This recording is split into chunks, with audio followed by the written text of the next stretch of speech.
Le dije, ¿vas a echar todo a perder por una aventura de una noche? Pero la respuesta de mi esposa no fue lo que esperaba. Así terminó esto. Todo comenzó con pequeñas señales. Nada escandaloso, nada evidente, pero sí lo suficiente para que mi intuición comenzara a alertarme. Laura, mi esposa desde hacía 8 años, empezó a cambiar. Ya no me miraba igual, ya no me buscaba como antes. Su celular siempre estaba en silencio, colocado boca abajo sobre la mesa, y sus salidas con amigas comenzaron a volverse más frecuentes e imprecisas. Al principio traté de ignorarlo. Me dije que tal vez era estrés del trabajo, o una fase pasajera. Intenté mantener la calma, no crear conflictos por sospechas infundadas. Pero las coincidencias se acumulaban como piezas de un rompecabezas que no quería armar. Las respuestas vagas, las evasivas, los no me acuerdo. Una noche, mientras ella dormía, su celular vibró. Un mensaje apareció en la pantalla bloqueada. La noche fue increíble, no dejo de pensar en ti. Mi cuerpo se congeló. No era mi número. No era mi recuerdo. Sentí un puñal en el pecho y un torbellino en la cabeza. No dije nada en ese momento. Me levanté, fui al baño, me lavé la cara con agua fría y me miré al espejo largo rato. Tenía que saber más antes de hacer un reclamo que pudiera cambiarlo todo. Durante los siguientes días, estuve más atento. Las llamadas a escondidas, las conversaciones interrumpidas cuando yo entraba a la habitación, las excusas sin sentido. Todo encajaba. Me estaba engañando. No con alguien del pasado, ni por una relación paralela. Era una aventura, algo reciente, tal vez sin importancia para ella, pero demoledor para mí. Una tarde, mientras preparaba café, la miré fijamente y le pregunté, con voz suave pero firme: ¿está todo bien entre nosotros?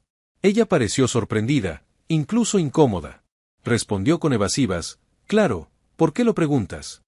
Pero su mirada la delataba. Ahí supe que no había vuelta atrás. Decidí no esperar más. Esa noche, cuando estuvimos a solas, le mostré el mensaje en su celular. No dije nada más. Solo la observé. Laura no lloró. No se defendió. No se disculpó.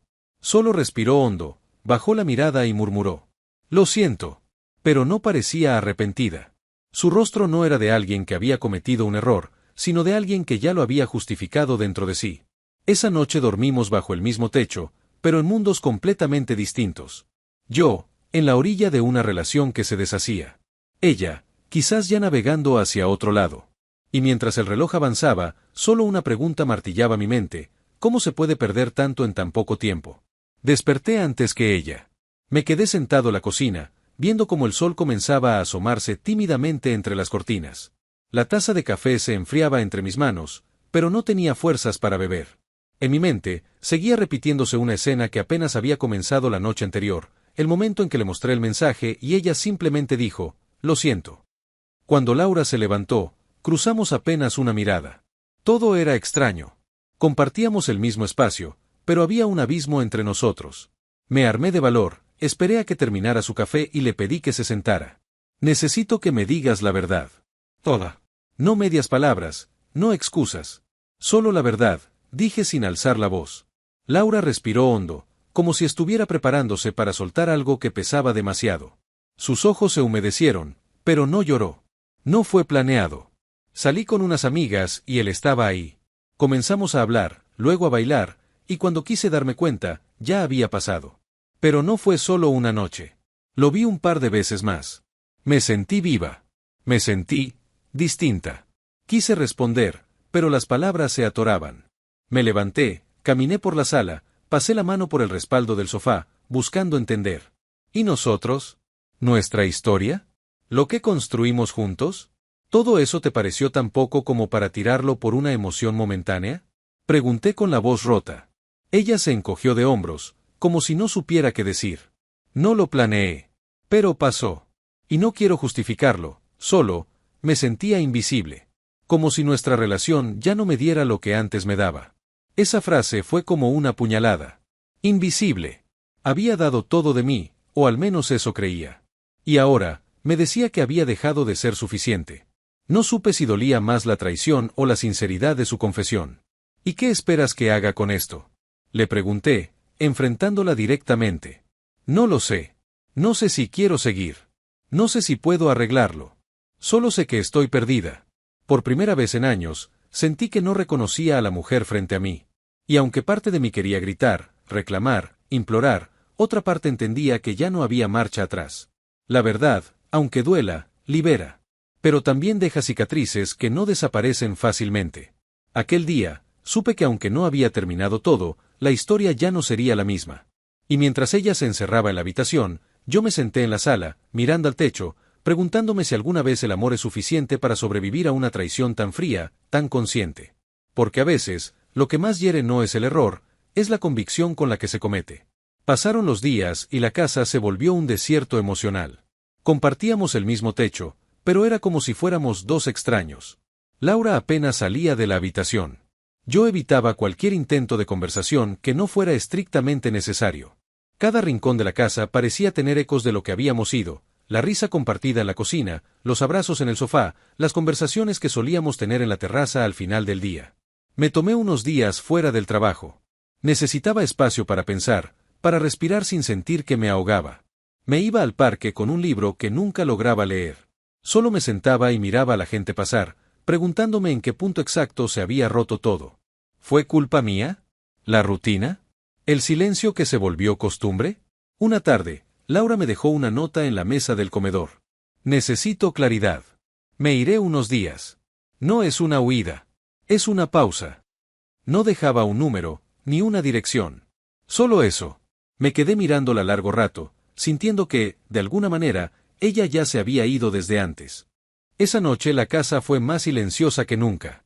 Cociné para uno, serví para dos por inercia, y terminé cenando en la sala, viendo la televisión sin prestarle atención.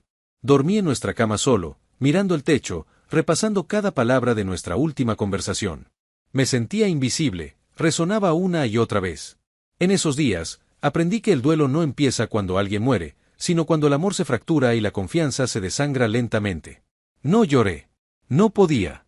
Sentía algo peor que tristeza, vacío. Como si me hubieran arrancado una parte esencial sin previo aviso. Recordé las veces que le pregunté si estaba bien y ella decía que sí. Las veces que intenté acercarme y ella se alejaba con suavidad, como quien no quiere herir pero tampoco sabe quedarse. Me pregunté si la había escuchado de verdad. Si la rutina me había vuelto ciego a sus señales. Y me odié un poco por no haberlo notado antes. Pero también comprendí que nadie merece llevar solo el peso de una relación. Que el amor requiere intención, y cuando una parte se ausenta emocionalmente, la otra termina cargando con todo. Y eso, tarde o temprano, agota. Aquel duelo no fue con lágrimas ni con gritos. Fue con silencios prolongados, con noches vacías y días largos. Fue una despedida sin palabras, una separación emocional antes de la física. Y ahí supe que, aunque doliera, debía prepararme para lo inevitable. Porque cuando alguien que dice amarte no lucha por quedarse, lo más valiente que puedes hacer es aprender a soltar. Una semana después de su partida, Laura volvió. No hubo aviso previo, ni mensajes anticipando su regreso. Solo apareció una tarde con una maleta pequeña y los ojos apagados. No entró con la seguridad de antes, sino con la incertidumbre de quien sabe que algo se rompió y quizás no pueda repararse. Nos sentamos frente a frente en la sala. La casa estaba en silencio, como si supiera que era un momento decisivo. Yo no dije nada al principio. Esperé a que fuera ella quien hablara, porque esta vez, no era yo quien debía dar explicaciones. Pensé que necesitaba distancia para aclararme, y creo que lo único que logré fue entender que ya no estamos donde solíamos estar, dijo ella, con voz baja. ¿Y eso qué significa? Pregunté, conteniendo el nudo en la garganta. Laura respiró hondo y bajó la mirada. Significa que te fallé, que me fallé a mí misma, y que ya no sé cómo volver a lo que fuimos. No quiero seguir haciendo más daño. Y tampoco quiero que tú sigas arrastrando algo que ya no te hace bien. Fue como recibir el golpe final que, en el fondo, ya había anticipado. No me sorprendió. Pero dolió igual. Tomé un largo sorbo de aire antes de responder. Yo tampoco quiero seguir viviendo a medias. Merecemos más que fingir. Y aunque me cueste aceptarlo, tal vez lo mejor para ambos sea cerrar este capítulo. Esa noche hablamos de lo práctico, de la casa, de nuestras cosas, de cómo haríamos para separarnos sin destruir lo poco que quedaba. Fue una conversación extrañamente serena, como si ambos hubiéramos agotado ya todas las emociones. Pusimos en venta la casa.